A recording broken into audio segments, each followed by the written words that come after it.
So there are three schools of thinking, right? The first one is use the public model as is, right? But then turn off the logging, turn off human review, so you protect your business. At the same time, you get the benefit, right? However, you don't have any unique value that you are adding within about your business to that particular one, right? So there are some limitations, but it can get you started immediately, right? Second component is use the public model with a vast knowledge and then augment it with your data, right? And the third is, I'll come to that much more elaborately in a second, right? And the third one is take a plain model with no data associated to it and then train it yourself, right? Let me go back to the second model that I talked about. The way how you would do that, it's still a public model, like Microsoft OpenAI model or OpenAI GPT, other LLM models, right? Take one use case that I want to be able to search across all the repositories in my company, right? Everybody has their own list of SharePoints, compliance pages, all over, pretty much everywhere in your organization. You want to be able to search across the entire organization, right?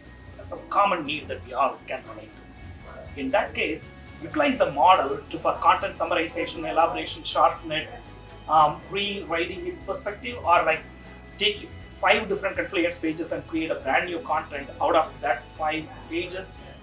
For that, one way to do that is to download all your data, convert that into JSON, which is very easy to do from compliance and SharePoint. You could get the raw data behind it, right?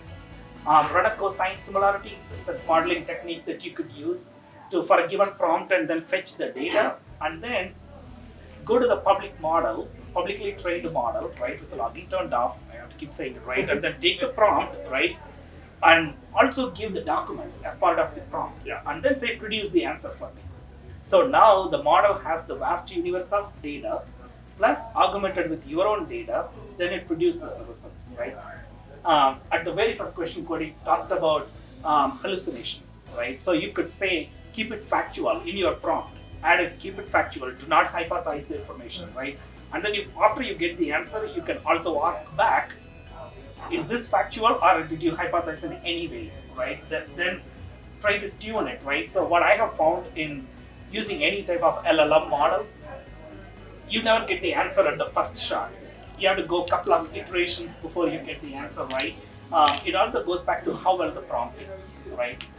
My intent is not to say that now go ahead and create prompt engineers. Clearly that's not the intent, but the answers are only as good as the prompt, right? And the third component is the one I talked about, take your plain model and then train it yourself. There's going to be cost associated with the training, cost associated with your knowledge base of that model. Second day your model is stale, day 1, right? Third day you're stale too. So if you aren't retraining the model for quite some time, your model is outdated. So you need to have some engineering work associated with that.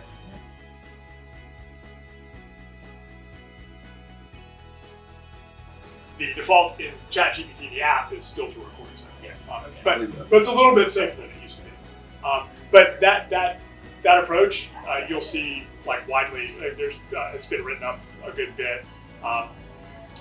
Y'all may be doing this, but like something that's often underappreciated, I think, in the OpenAI API and just the space in general is the power of embeddings, which are basically these vectors that summarize text based on these large language models that then let you find, take a prompt and then find the things that are relevant to that prompt.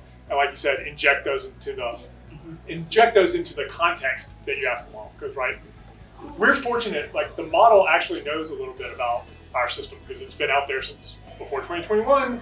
A lot of people use it, so we can ask it questions about Studio and how to do X.